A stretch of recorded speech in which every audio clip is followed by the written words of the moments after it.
So, welcome to Hazardous Verbal Waste, episode 0, as it were. This is the first full-fledged episode that isn't just a teaser. Today I'm going to be talking a little bit about some of the tech that I've come across recently, gaming-wise, actual tech-wise, movies I've watched, Netflix shows I've watched. Yeah, basically just all the general stuff that I've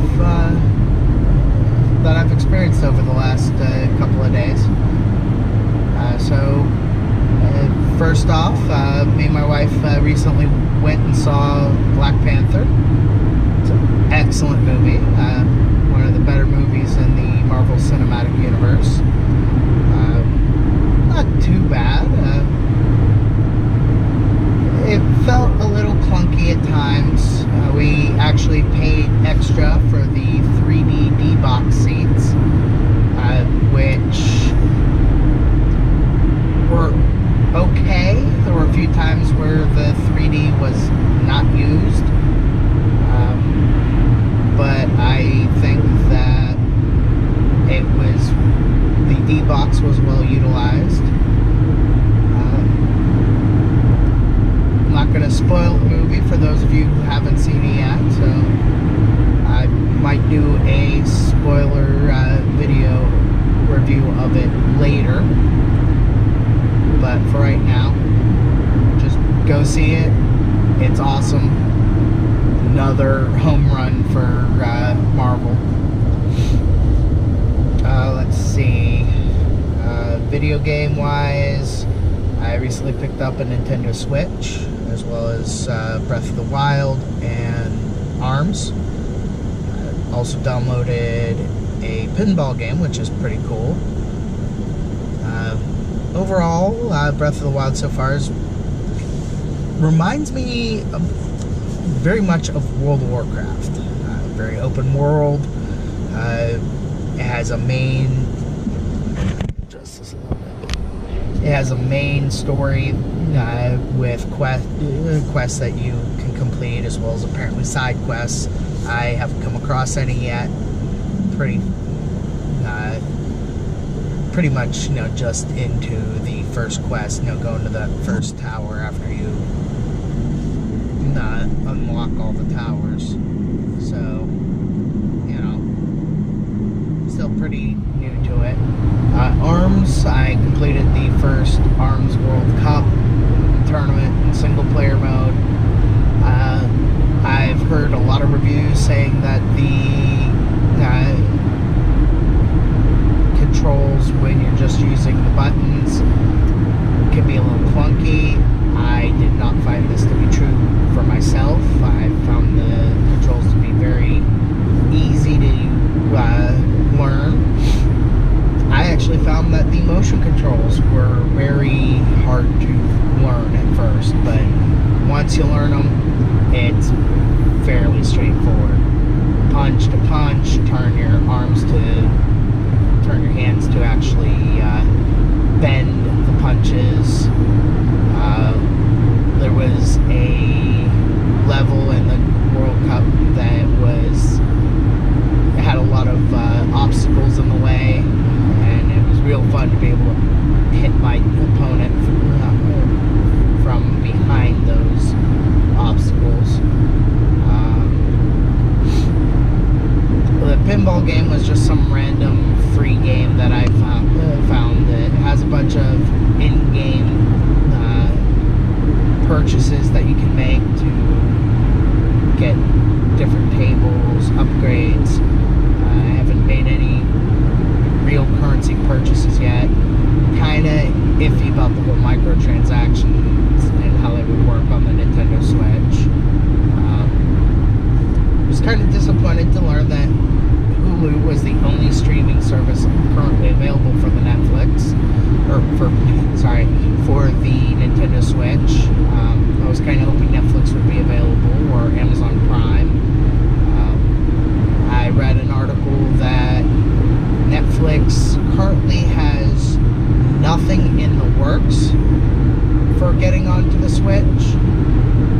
that they are looking into it. They haven't done anything as far as development for the Switch yet, but they said they are looking into it, which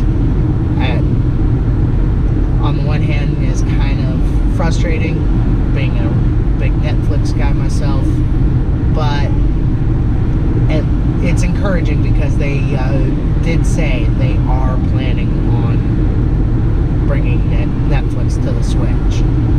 Just no timeline so far for that. But overall, the Nintendo Switch is a pretty awesome console. If you don't have one yet, I would highly recommend getting it. The online multiplayer for some of the games, I haven't tried any yet, but I would assume that they are okay.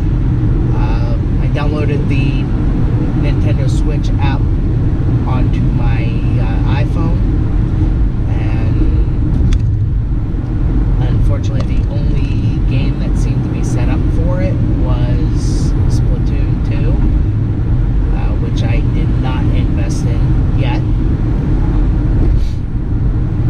Let's see, video games. I also found for $14 at Target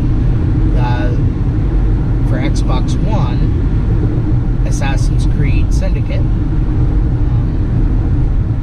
I find the story to be kind of interesting. The setting is pretty cool, considering that I loved the Robert Downey Jr.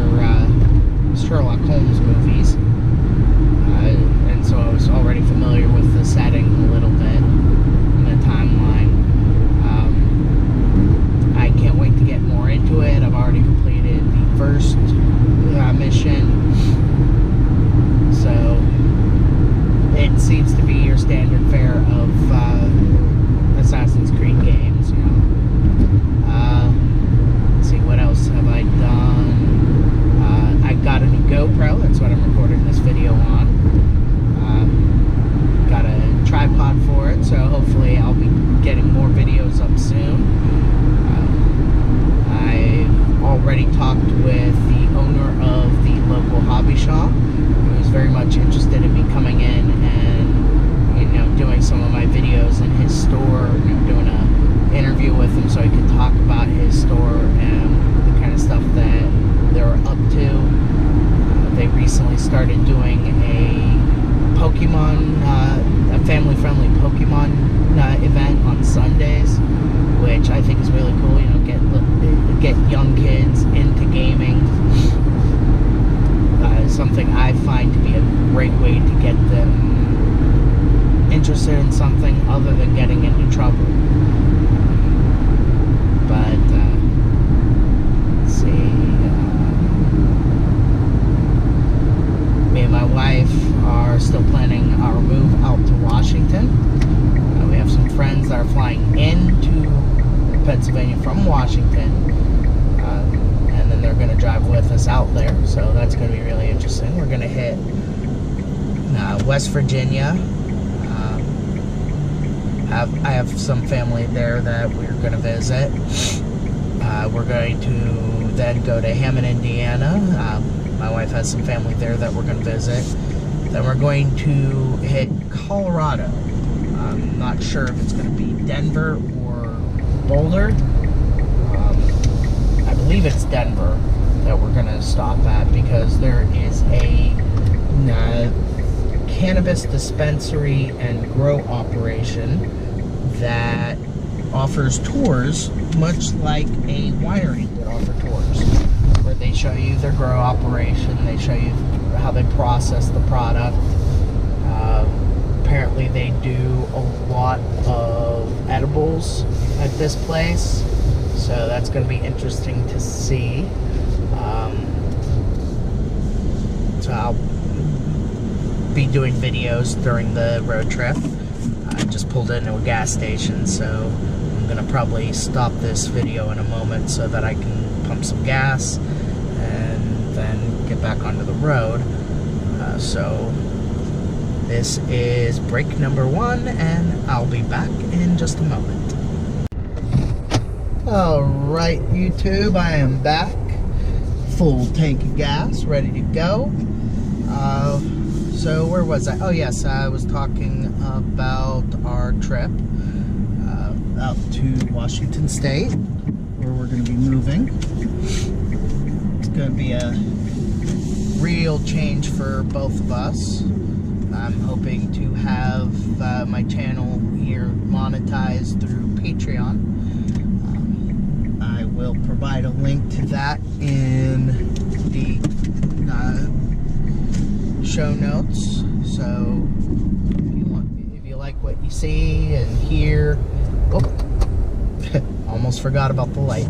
So if you like what you see and what you hear on my channel here, please check out my Patreon page. I'm going to be offering some exclusive content to subscribers, blooper reels, merch, the usual stuff that YouTubers tend to provide. Anyway, back to what I've been doing.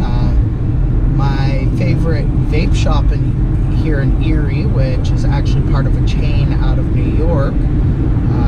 One of their locations in New York recently, unfortunately, got hit with an age verification sting with local police. And so they have started implementing age verification protocols on their website and ID scanners on in the stores, which personally I think is a great move on their part. They're accepting the responsibility. They are saying, yes, we messed up, but we are taking steps to remedy the situation so that the incident doesn't become worse than it actually is. Let's see. Speaking of vape, I am vaping on my Rizzo 200 mod with a Smock King Beast tank. I personally love the tank. I know a lot of people have been slamming Smock for recent quality control issues with the coils. I do want to say that the single core coil and the double core coil that came with the tank did not last as long as I would have liked.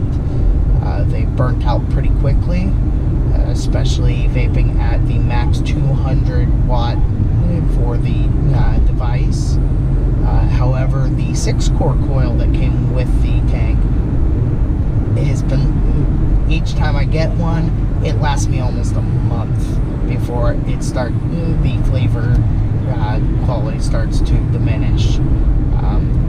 It's a great tank, a great mod. As you can see, I got a silicone case for it, just for my personal preference. You don't need a case if you don't want one. It does cut down on getting any leaking juice onto your hands, which I like. I did have some issues with the tank leaking early on, but I figured out what was going on and fixed the issue, so I haven't had a major leak since. That's pretty awesome. The flavor I'm vaping on right now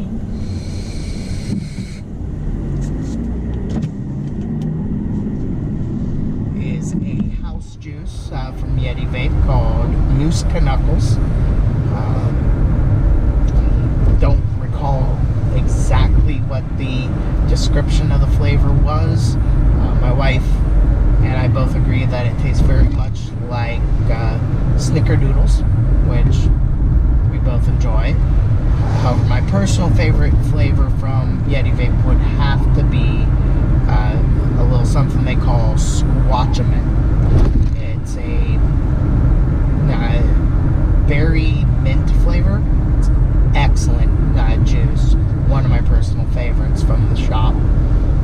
It was the juice that got me hooked on going to Yeti Vape. But the device itself that I have here is a 3 battery device. It goes from 30 watts to 200 watts with the 18650 batteries.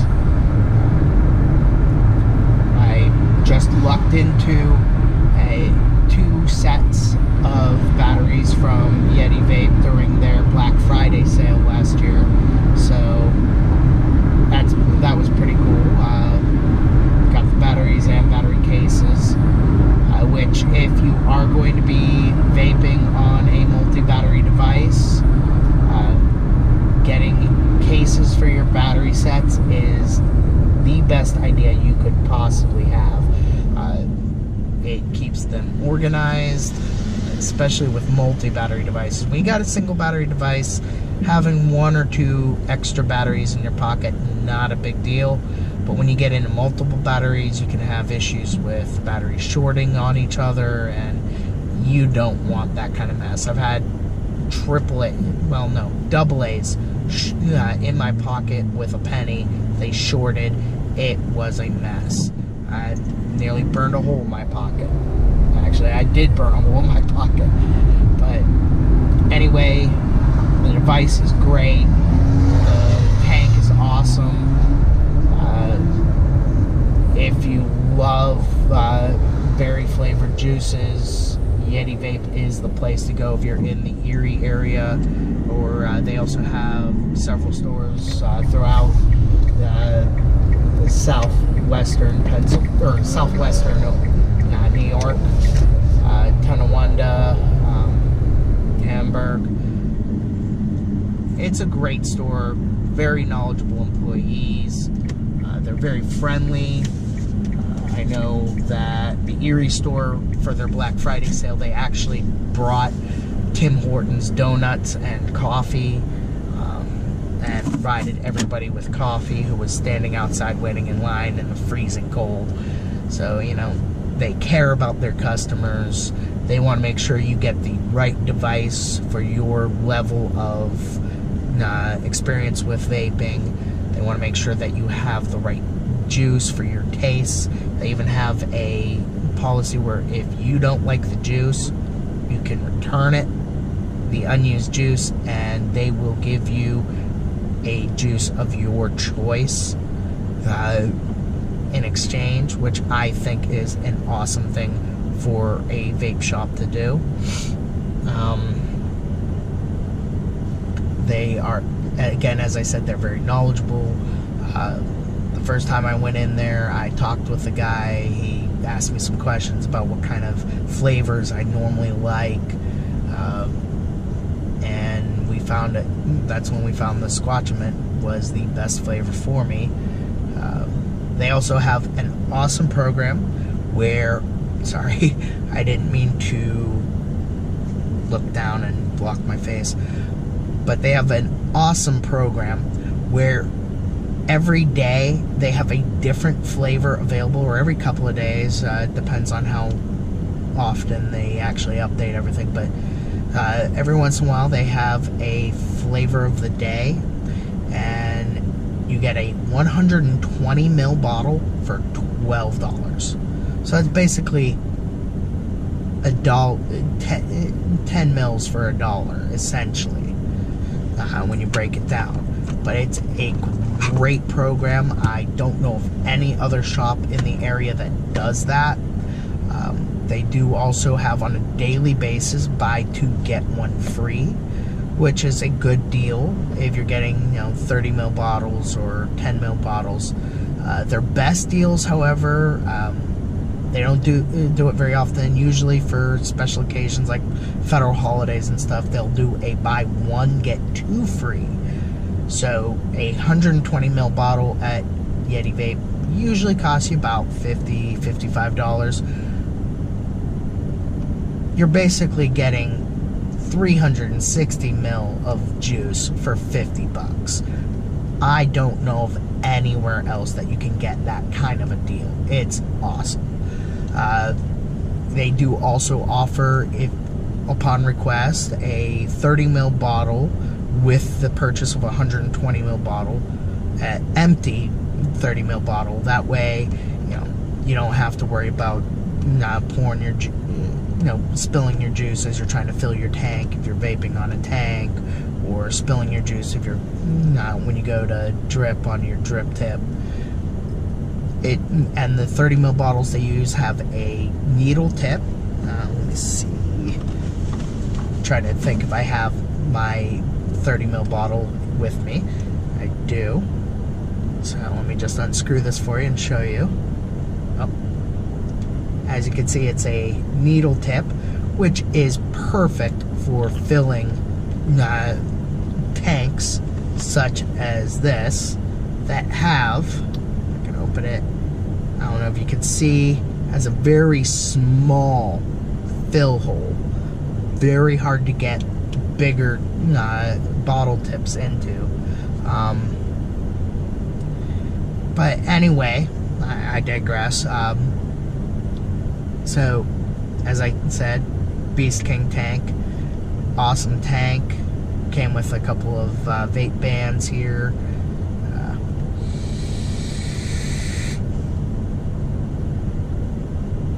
I like to blow my vape out my car window because it's a lot easier.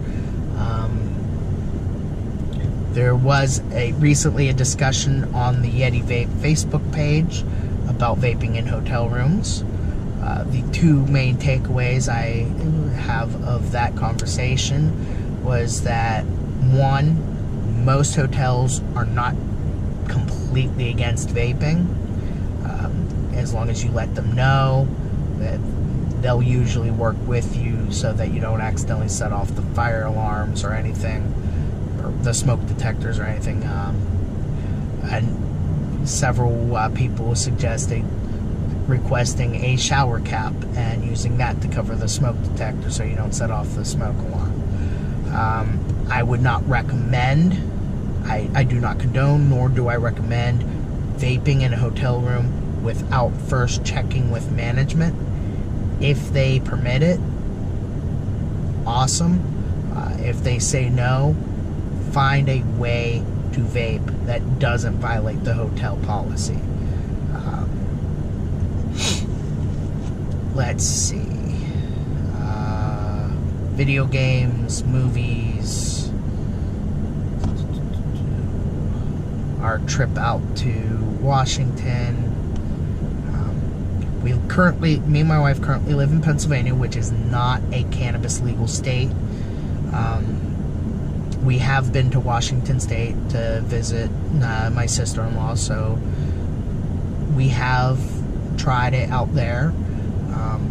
I don't know if you can tell from the video, but my head shakes a little bit. I was diagnosed with autism.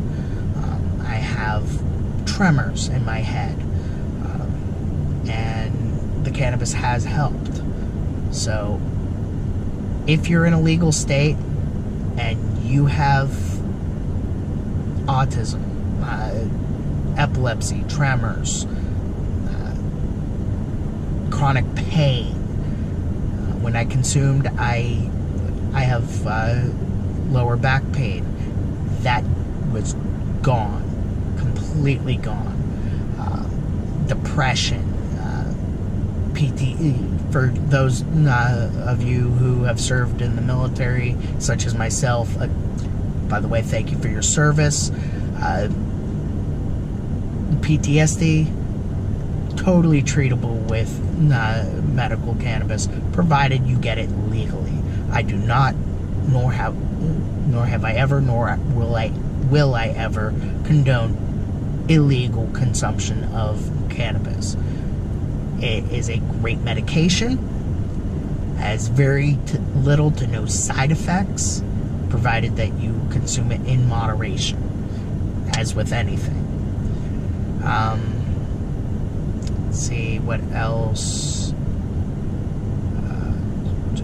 That's actually all I can think of right now. Again, I do apologize for this episode being a little haphazard. I really didn't plan on doing a video today. but I just wanted to get this out there so that anyone who's watching can see that I have content, that I plan on doing more content. And just so that you guys can get used to my face, my voice, hit the like and subscribe button below, you know. And I look forward to reading your comments on how you think I can improve. Constructive comments, please. I don't want to read any, oh, you're garbage, you don't belong on YouTube, you suck. I don't like those kinds of comments, and they will be deleted. But if you think there's something I can improve on, the quality of the videos, obviously I'm just using the map light here in my car to provide lighting, but I will provide better quality videos later on. I'm just getting started, so please bear with me. It's a learning experience for me. And again, I will provide a link to my Patreon page so that you guys can go there, subscribe. I'm thinking $1 a month for the base, $5 a month for the premium, you know, just so that I can keep creating for you guys, because that's what I'm doing here. I have stories, I have opinions that I want to share with you. I will also be doing later on a show where I will have some friends. We'll all sit down and we'll be playing Dungeons and Dragons together. So that's going to be very fun. So again, until next time, this is Shiro-chan, and you've been watching Hazardous Verbal Waste. Peace.